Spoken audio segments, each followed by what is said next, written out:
आकाश जी, चलिए ना, हम भागकर शादी कर लेते हैं। मेरे माता पिता कभी हमारी शादी नहीं होने देंगे। अंकिता, मैं बहुत गरीब आदमी हूँ। मेरे ऊपर मेरे पूरे परिवार की जिम्मेदारियां हैं। तुम्हारे माता पिता बहुत अमीर हैं अंकिता। मैं नहीं चाहता कि मेरा कोई दुश्मन बने। अगर मुझे कुछ हो गया तो मेरे परिवार का क्या होगा? वो तो मेरे ही सहारे जी रहे हैं ना। मेरे रहते कोई आपको हाथ भी नहीं लगा सकता। आकाश जी, मैं अपने माता पिता को जानती हूँ, वो मुझसे ज्यादा देर नाराज नहीं रहते। पर अंकिता। पर कुछ नहीं, चलिए हम अभी इसी समय जाकर शादी कर लेते हैं। आकाश और अंकिता एक दूसरे से काफी प्यार करते हैं और दोनों ही एक दूसरे से शादी करना चाहते थे, पर इन दोनों की परिवार की अमीरी और गरीबी की दीवार इन्हें अब तक एक नहीं होने दे पा रही थी। आकाश जो कि काफी गरीब था और अंकिता जो कि काफी अमीर है, तभी दोनों कोर्ट में जाकर शादी कर लेते हैं। आज सही मायनों में हम एक हो गए आकाश जी। चलिए अब माँ पिताजी का आशीर्वाद लेकर आते हैं। अंकिता आकाश को लेकर उसी शहर में अपने बड़े से घर में आती है।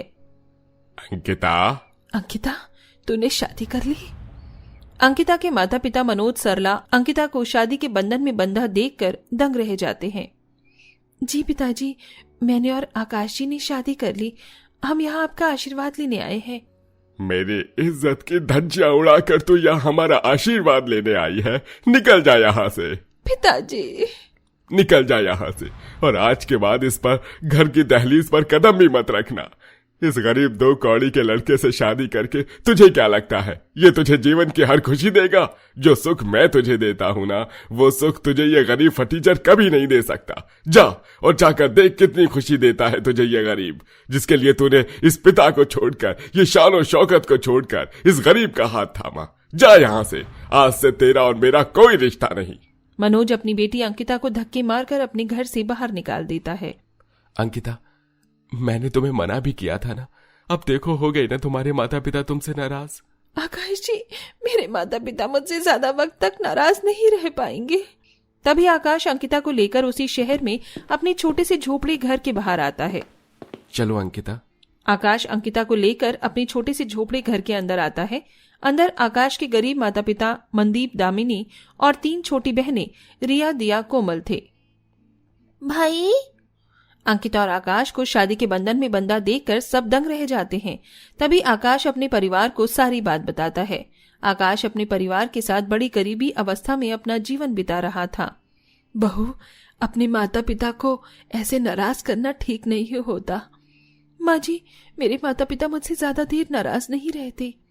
तभी सब अंकिता से काफी बातें करने लगते हैं। अंकिता जो इतनी अमीर थी, वो आज इस एक कमरे के झोपड़े घर में ससुराल की बहू बन चुकी थी। रात का समय। ये तो दाल रोटी है, मैं दाल रोटी कैसे? माँ, ये क्या खाना बनाया है आपने? पालक की सब्जी? मुझे नहीं खानी है ये सब्जी। जाइए मेरे लिए दूसरा खाना बना कर ले आइए। बेटी, ये सब्जी तो सब खाते हैं ना? सरला, बना दो ना, ये कह रही है तो। नहीं पिताजी, माँ कब बनाएंगी खाना? मैं होटल से ही खाना ऑर्डर कर लेती हूँ। तभी अंकिता होटल से खाना ऑर्डर करके घर मंगवाती है और बढ़िया बढ़िया लजीज पकवान, चिकन बिरयानी वगैरह खाने लगती है। बिटिया, इन सब के अलावा सब्जी भाजी भी खाया कर, क्योंकि मायके में तो ये सब मिल रहा है तुझे, पर अगर ससुराल गरीब निकला ना तेरा, तो वहां ये सब चीजें नहीं मिलने वाली तुझे, समझी ना? क्या हुआ बहू, तेरी आंखों में ये आंसू? कुछ नहीं माँ जी, वो बस ऐसे ही। भाभी, मैं जानती हूँ आपको दाल रोटी खाना अच्छा नहीं लग रहा होगा। नहीं, ऐसी कोई बात नहीं है रिया।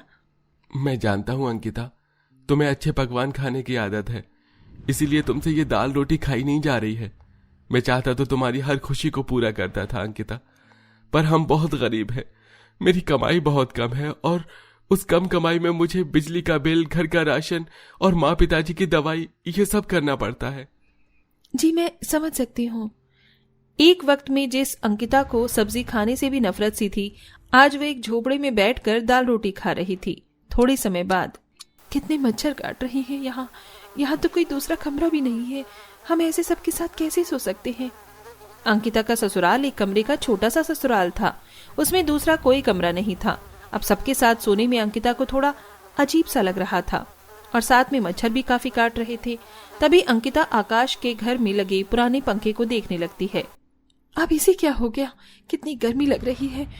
पिताजी, माँ, पिताजी! क्या हुआ अंकिता? पिताजी देखिए, ये एसी चल ही नहीं रहा है। मुझे कितनी गर्मी लग रही है। मनोज एसी चेक करता है।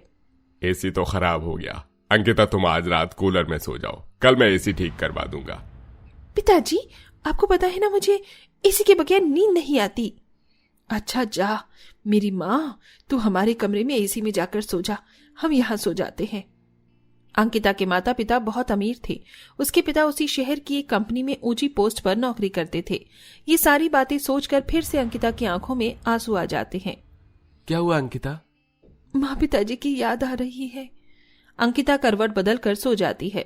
मुझे माफ कर देना अंकिता, मेरी वजह से आज तुम अपने माता पिता से इतनी दूर हो गई हो।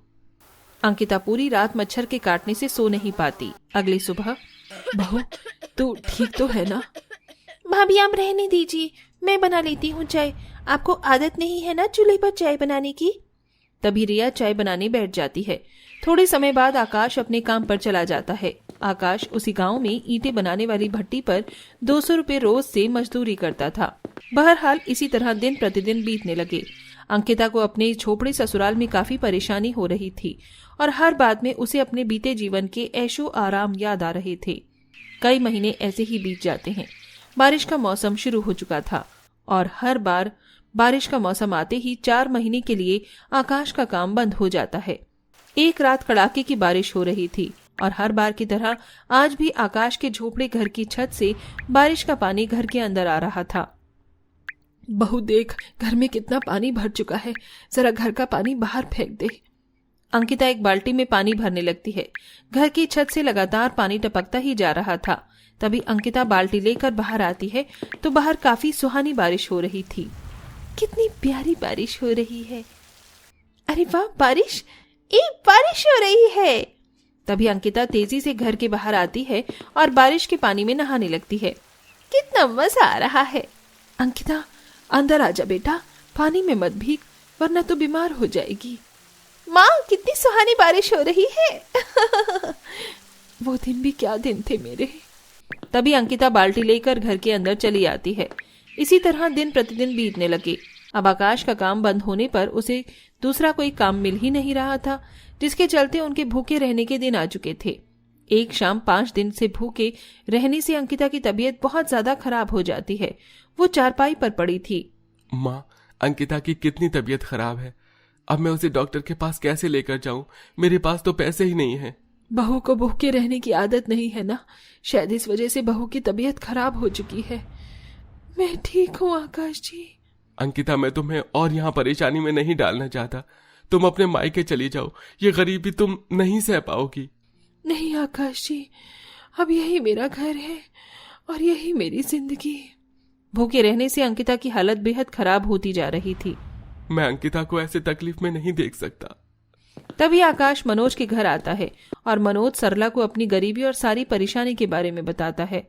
ससुर जी, मैं अंकिता से बहुत प्यार करता हूँ, मैं उसे तकलीफ में नहीं देख सकता। आप मेरे घर जाकर अंकिता को यहाँ लेकर आइए। अंकिता हमारी गरीबी को नहीं सह पा रही है। मैं आपके पैर पड़ता हूँ, आप अंकिता को यहाँ लेकर आइए। तभी अगले दिन मनोज सरला अंकिता के उस झोपड़ी ससुराल में आते हैं तो अपने माता पिता को देखकर अंकिता झट से उन्हें लिपट जाती है और रोने लगती है। माँ, पिताजी। नहीं मेरी बच्ची। क्या हालत हो गई है मेरी बच्ची की। चल बिटिया अपने घर चल। नहीं माँ, ये मेरा घर है, मैं अपने पति और अपने ससुराल को छोड़कर कहीं नहीं जाऊंगी। अंकिता, तुम और आकाश सच में एक दूसरे से सच्चा प्यार करते हो। आकाश तुम्हें तकलीफ में नहीं देख सकता और तुम उसकी तकलीफ की साथीदार बनी हुई हो। बिटिया चिंता मत करो, अब मैं तुम्हारे ससुराल की सारी गरीबी दूर कर दूंगा।